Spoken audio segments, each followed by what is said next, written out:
Hello, everyone, and welcome to our Retrain the Dyslexic Brain graduate case study reviews. We're so happy that all of you have the opportunity to join us. If you are new to our group, we do these case study reviews every other week for a couple of reasons. One, we're very, very proud of our client graduates and all that they have accomplished, but also we really think it's important to highlight what is possible with dyslexia. So there is just a huge narrative out there that there's absolutely nothing that you can do to support a child with dyslexia, and that just couldn't be further from the truth. So we love the opportunity to be able to share these real life stories from our clients. So today we're going to talk about 8-year-old Tucker, and we'll not only give you the data and how he did in the program, but we're also going to tell you his personal story because numbers are exactly what they are, but I think what's really powerful is to hear the human life that has been impacted as a result.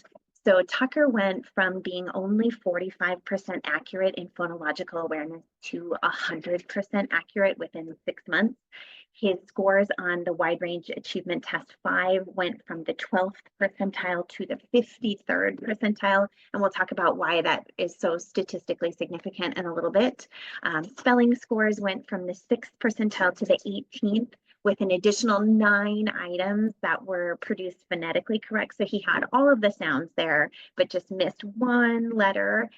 So had he had those correct, it would have put him at the 84th percentile for his spelling. But mom said when we started, he couldn't even read the first sentence of the 2nd grade passage. Now, 6 months later, he's doing that every day. And this all happened in 6 months. I still can't believe it. If you would have told me that this is what would have happened 6 months later, I would have said, no way. We changed with this program the trajectory of his life, and I truly believe that. So just a super, super powerful story that we're very, very grateful to be able to be a part of. So if you haven't been exposed to us before, everything that we're about to talk about is something that Mama Shannon actually did in her home. And so what we do is we supply families with cutting-edge neuroscience techniques to reorganize how the brain is responding to language. And so we'll go into all of the specifics of that in just a minute. But what it does is it gives a parent the tools to make reading and spelling exponentially improved within just a few months. So our average client is in the program for 16 weeks, which is just 4 months. Sometimes depending on, other life situations and things, they may stay in a little bit longer. In this case, Tucker was in for 6 months. But as you might know, those of you who have been on a dyslexia journey for a while, it is very typical for people to be told, 2 to 5 years, you're going to be on this path. So to have gotten these results within 6 months is a massive increase, not only in his confidence and independence in reading and spelling, but his actual scores. So let's dive right in. I want to really start by making sure that you understand the differences in a brain of a child with dyslexia and why that really matters. So this is an fMRI scan of 2 brains side by side. One is of a dyslexic person and one is a non-dyslexic person.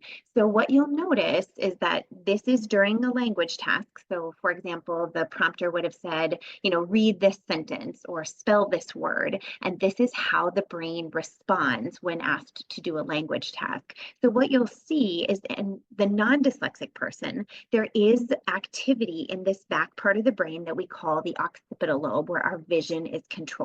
And you'll also see that there is activity in the sides, where we call the parietal temporal lobe, where a lot of how we hear and process that information is stored. So it's this intersection between the visual and auditory system that makes a typical reader able to read and spell easily. But when you look at a person with dyslexia, you'll notice a very different neurological picture. So there really isn't activity here in the visual area, and there is far less activity in these auditory areas, which is why when you ask this person to spell a word, their brain really doesn't connect what they see and what they hear together enough to be able to do that. So they might give you added letters, they might give you missing letters, they might even miss an entire syllable. Or you could have a multisyllabic word in front of this person and say, okay, I want you to read immunodeficiency.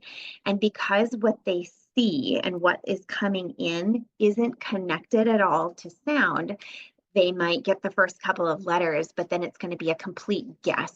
It might be another word that starts with the same letter. It might not be close at all. They might mumble through it. They might skip it because their brain literally cannot connect those things together. So I think sometimes dyslexia gets miscategorized as just letters backwards. It's the way in which the brain processes language.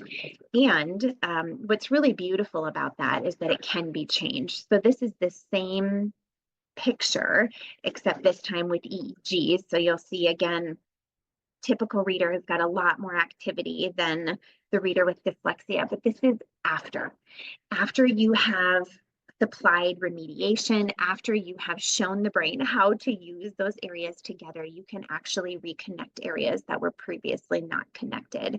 And so you can teach a child with dyslexia to read and spell in the same way that their typical peers would do that. And so that brings in a couple of questions like, well, is that going to get rid of any of the special parts that they have in their brain? Because as we know, people with dyslexia have gifts in terms of creativity, spatial thinking, lateral thinking, those types of things. Those are often found in the frontal lobe. And so that doesn't have any relationship to what we're trying to do right now, and what we do in this program is to really help the visual and auditory system to reconnect together so that the child can read and spell easily and with confidence. So I think it's just a really powerful message. Just like once upon a time, we thought that the world was flat. We thought that intelligence was fixed and that there was really nothing that we could do to help shape or reorganize the brain. But I think through the power of technology and advancing imaging equipment, we are learning more and more about the brain. And we have discovered that it is a dynamic organ that changes throughout life. Even adults are capable of meaningful neurological change. And so whether they've studied, the neurology of cab drivers, or they've looked at people who have done yoga for 20 minutes every day. I mean, there are so many great imaging studies out there now that show that with repetition and practice, you can absolutely make significant change in the brain of someone with dyslexia. So let's talk about the human side of this and how this really impacted our client Shannon and also her son. So for Tucker, he was the third of 4 children. And so oftentimes we find that our clients have experience teaching reading because of other kids in their home. So mom could tell that something was going on with Tucker's language from the time he was little because she had 3 other children that developed typically. And so it was obvious to her that something was different about Tucker. So she went to her doctor and she did all of the developmental testing and it was never caught. The numbers were coming back, quote unquote, normal. So they sent her away from these appointments saying, like, everything's fine, he's going to get over it. But he had speech issues, working memory issues. He couldn't remember people's names. He would get people confused. And the doctor said that he was doing fine and in the normal range. And so just like many of our clients, that really didn't sit well with Shannon. So she was confused, like, well, hold on a second, like, how can this be normal? I have other children, they are not doing this, they can remember people's names, like, I don't understand how we can say that this is normal. And so, she reflected on that and said, in hindsight, I wish I would have trusted my gut first. But in fairness, these were the professionals. Like, I was going to visit a professional and they were going to give me their professional opinion about it. And so many of our clients have said the same thing, where like, oh, whether it's the teacher or the physician, like, they told me it was fine, or that it was going to be okay, or it's going to pass, or it's just a boy thing. And it really wasn't. So I think, telling her story is important because it really wasn't. So unfortunately for Tucker, COVID also was his kindergarten year. So they initially began homeschooling, and that was very, very difficult. And so that's also a trend that we're seeing across the nation. So the NAEP reading scores just came back, and they are the worst that they have ever been in the history of the test for the United States in reading. So, I mean, some of that is because these kids had COVID learning at some point in their early development, and they missed things, whether that was missing, early letter instruction or phonological awareness or some of the phonics, but there were gaps in kids learning. And so certainly that did not help what was already going on for Tucker. He was able to go back to public school for kindergarten and first grade, and he was flagged in intervention. And mom said he just made zero progress in first grade. So he started at a level A, and then they came back months later for another parent teacher conference, and he was barely at a level B. So it just like not progressing at all. His papers were coming home blank. So they went for another neuropsych evaluation, which did confirm at that point what she already knew to be true, which is that he did have dyslexia, and he actually had a dysgraphia diagnosis too. So what they told her at that appointment is that this is going to be long and arduous and expensive. They said this is a 5-year commitment. And so obviously everything that we're talking about is data that happened within 6 months, but Shannon ultimately reached this place where she said there has got to be a better way. Like this cannot be the only way that you can support a child with dyslexia. I've got to find something else. And so as I mentioned, he did also have dysgraphia. So they started with OT, which was massively helpful. But she said psychologically, I felt like I had turned off a lot of the dreams that I had for Tucker. She switched into like, if we make it out alive kind of mentality, because behaviors were starting to crop up too. He was frustrated. He didn't want to do the homework because his brain physically couldn't. And so she said, I knew that his skills were in there. There was nothing wrong with him, but it was different. And so if we could just access those neural pathways and help his brain overcome this, I knew that this could be a game changer. So even, at the beginning, sentences like, I like football, he couldn't hear accurately. It was so chaotic in his brain, he couldn't even write a sentence. So we tell this story because I think that for a lot of you, you're listening thinking, oh my gosh, that's me. Like this is describing to a T my kid. And so I think here's the beautiful change now where we get to talk about what happened after 6 months. So Shannon said the sky is the limit now. She said we can see changes even from the beginning of the program. This program really explained to me that this was a language-based deficiency. So we could start to see the chips falling into place, and it was like nothing had worked before, but now it was like the foundations were being built. I could see language increase, memory increase, stamina increase, problem-solving ability increase, all before we really even began to read, which she said was insane to me.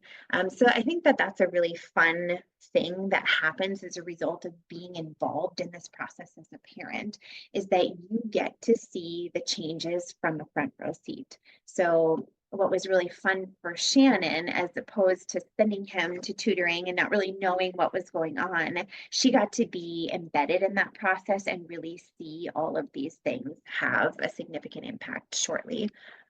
She said now when he reads aloud, he has stamina, he has the ability to follow along and ask questions. She said before he couldn't hang for more than 30 seconds. He's back in school now. So, because it was so difficult, he was getting teased, he hated it, he didn't want anything to do with school at all. She had to pull him out and homeschool, which meant that she couldn't work as much as she was before. And there was a lot of things in her life that had to change. But because he did so well in the program during that 6 months, he had the opportunity to go back to school. And she said, I'm confident that he can learn from whatever the other kids are learning from now at school. When we started this prognosis, it was like, well, maybe by the time he's in junior high, he'll be reading. And that just wasn't acceptable to me. So if you would have told me that my boy who was unable to write even a sentence would be writing 8 to 10 sentences every day 6 months later, I wouldn't have believed you. It's the neurological training that no other program has even talked about. We've done so much research on dyslexia, and we always heard that you just have to accept it. She said there is literally like a before and after for him. He was missing all of those beginning language foundations, but we didn't know how to get it, and we didn't know how to get it fast. And that's where this is so different. I've loved watching this. He can sit in a traditional classroom and learn with everyone else now. we change with this program his trajectory. I truly believe that. So just such a cool story. And we do ask clients if they want to share. Shannon was very happy to share. So if you do want to watch that testimonial from her lips, you can go to our YouTube channel at Dr. Rebecca Troy and see Shannon actually share all of that story, which she does so beautifully. So let's go into the data and talk about what actually happened for Tucker as it pertains to the program. So I kind of gave you the data snapshot at the beginning. So let's kind of dig into this a little deeper. So when he started, we did a phonological awareness assessment with him where we asked him to not have any text in front of him. He just had to hear sounds, take a sound out, put a sound back in, put the word back together. Like, how was he at doing that?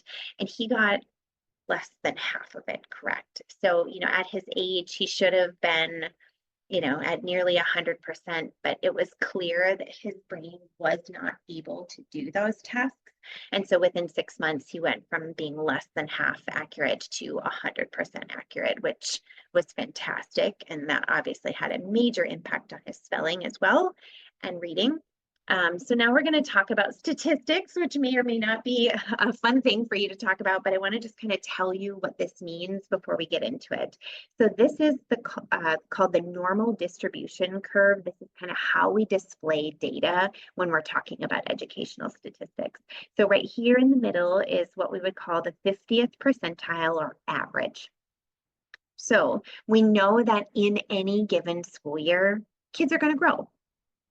You start first grade, you end first grade. You've grown in that time frame. You start 7th grade, you end 7th grade. You've grown in that time frame. And so researchers have actually measured how much growth is typical within an academic year. So this is coming out of John Hattie's work. So 0.3 of a standard deviation is what we know to be typical. So that would be like if we went from this red line to the blue one in a typical academic year. So if an intervention makes moderate statistical significance, it's a 0.5 of a standard deviation or halfway to this standard deviation mark. If a program makes statistically significant progress, meaning we know without a shadow of a doubt that this intervention had a positive impact on the child's data, they make a 0.8. So this is really good statistical data. So let's take a look at what happened to Tucker. When he started, he was at the 12th percentile. So if he would have made typical growth in an entire year, he would have made it to this yellow dot. If he would have made statistically significant growth, where we know with confidence that this program had a positive impact on his reading data, he would have gone to this brownish tan dot. But he went 1.5, nearly 2 standard deviations of growth within 6 months. So from an educational statistics standpoint, this kind of growth is really unheard of. It's incredible. So the fact that he went from low average to average and, even teetering in this high average area in 6 months is significant. And the reason that is that we need to what we call close the gap. So Tucker had been performing down here in this low average area. We know that if Shannon didn't dive in, it's likely that Tucker would have stayed here and all of his classmates would have grown. And then the next year, Tucker would have stayed here and his classmates would have grown more. And the next year, Tucker would have stayed here and his classmates would have grown more. And so what happens is year after year after year, this gap widens because the child with dyslexia is not getting the kind of support that they need. They haven't done any kind of neural reorganization. So they're able to make some progress, but not in a statistically significant way. So it's really powerful to see that within such a short interval of time, not 5 years, but 6 months, we were able to make this kind of meaningful change for Tucker. And the same thing was true for spelling. So again, he started here at the 6th percentile. If he would have made that typical growth, he would have oops, it looks like our dots are mixed up here, but he would have been here. Statistically significant growth would have put him at that yellow, but he made beyond that. So he was an entire standard deviation of growth in his spelling, and he had 9 additional items that were right there where he just missed one letter, but he had all of the sounds represented. So had he had those correct, it would have put him at the 84th percentile for spelling as well. So just huge success. And I always think it's important to celebrate the mother that showed up to do the program. So what I think is amazing about Shannon is that she refused to accept the trajectory and the prognosis that Tucker was given. So, yep, your kid's got dyslexia, they've got dysgraphia, you're on a 5-year journey. You know, here's what we've got for you. Go try this tutoring program. And she just refused and said, there has got to be another way. So she showed up to be an advocate to change the way that things were going. And sometimes that is a hard transition because you want it to be that the school will help you or that this wouldn't have been that way in the first place. But you come to this moment of realization, or Shannon did, where she said, look, if I really want this to change, I accept that that's going to need to come from me. And so she was willing to show up to the program. She was consistent. She was coachable. So none of this happens through waving a magic wand. I mean, the program is amazing, but it doesn't do for a child unless the parent does. And so that is a joint effort that we have together. We provide the coaching and they do the things for 10 to 15 minutes every day. And that's exactly what she did. She was consistent. She was coachable. She showed up. She created a supportive environment for her son to thrive. She showed up to our coaching calls and was part of our community. She celebrated him consistently along the way. And because of that, she said, I'm confident now we're going to be okay. I don't have to stay up at night or get anxious that he isn't getting it. And that alone is priceless. So again, I think it's powerful to know that there are real solutions out there. And this is data that we're very, very proud of. So I want to highlight this here. So as we mentioned, this is what typical growth is in an academic year. This is what a really, really great intervention that's statistically significant is going to yield. Our average kiddo makes twice that when they graduate the program in 4 to 6 months. So I think it's just super, super powerful to see that kid after kid after kid. And some of them have other things going on. You know, for Tucker, he also had dysgraphia, but we have other clients with autism and apraxia and dyslexia and ADHD and you name it. They've got other things that are also co-occurring. And our average kiddo is still making this kind of growth. So we're just super, super proud. We know that the system works, but the piece that, you know, is always a variable is to say, you know, how is the family going to show up to do this? And are they going to be really serious about this? So if you want to dig more into educational statistics and like why we're so jumping up and down of effect sizes that are over a 1.0, some of the highest effect sizes in education are like a 1.5 and Tucker had a 2.2, you know, in his reading. So we're just super, super proud that like our data is way up at the top here.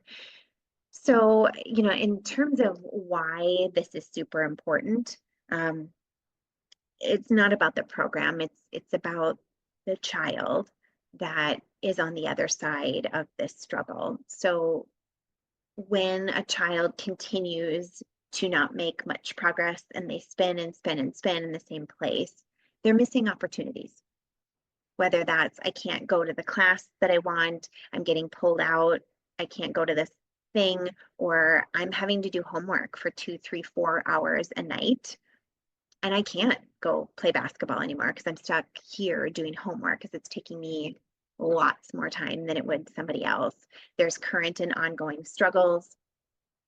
Psychologically, it does a real number on kids. They start to feel different. They start to feel ashamed or embarrassed or like I'm not good enough, any of those things. Future opportunities, whether that's like I literally don't have the opportunity to join this club or take this class because my GPA isn't good enough or I couldn't handle the reading load or whatever it is. But the bigger issue is like, what do I believe is possible for my future? And does somehow this struggle create such a psychological burden on me that I don't even believe that I could go for a different career or a different future opportunity? And, other people beyond just the person with dyslexia do struggle as part of this. So we've spoken to many clients who, like, the nightly meltdown or frustration or battle that ensues because I have to do homework with you and we have to get this done, and it's all out chaos because I physically can't do it, you physically can't do it. It's just a battle of wills and super, super challenging for everybody in the home. And especially as the psychological pieces start to manifest, that's a sleepless night for a parent. And so we definitely see a lot of that. And it's why it's so, so critical to close the gap and make as much progress as humanly possible in a short interval so that instead, like, you can actually improve your academic performance. You can increase your self-esteem and confidence. You can have better mental health, less anxiety, less depression. It contributes to a better well-being and obviously greater access to opportunities, whether those are educational or career or just, life in general. But it's super, super critical to get your child the right support so that they can make these changes really, really quickly. So thank you for joining us. And so at this point, it's really helpful to know, like, well, what are my next steps? Like, how do I take the next step? I think that sometimes there are two different paths. Sometimes when families come to us, they're not even sure if dyslexia is what they're dealing with yet. They're still in this place where, like, I know reading's hard and I know that we're fighting about it, but I don't actually know that that's what this is. So there's a couple of different options that you can take for that. We do have an in-home screener that you can take within 20 minutes. So you can go to our website at drbecatroy.com and get access to that screener. And within 20 minutes, it will give you automatic results and some next steps based on that. Or if you would like a more hands-on experience, we will actually walk through those assessments with you and help you to assess your child so that you've got, 3 different norm referenced assessments that we're using to say, yeah, this either is or it isn't dyslexia. So just send us a message and we would be very, very happy to get you set up with either the online screener or the workshop. In addition, some people are like, you know what, we've been doing tutoring for 3 to 4 years now. We've done every book that we could possibly order in this series and it's not making a significant difference. We're ready to do something else. And if that's you, we do offer complimentary calls for every person that could potentially be interested in working with our team. And so if you would like to set up one of those consultations, just send us a message and we would be happy to get you on the calendar. During that call, we're going to ask you a whole bunch of questions and really try to get a deep understanding of where you've been. What kinds of things have you already tried? What kinds of struggles is your child currently experiencing? Because if it's a match and we can actually help that, we will let you know that and make sure that it's a good fit and get you in the program. If it's not a good fit, we will tell you that too. So there's really nothing to lose as it pertains to those complimentary calls. I would definitely sign up if you feel like you might be in need of some additional support. So with that, I want to thank you for joining us today. We do these calls every other week. And so if you would like to come back, not next Tuesday, but the Tuesday after, we will be sharing another client graduate, their data, as well as their case. So thank you so much for being here. And I look forward to seeing you next time. Thank you.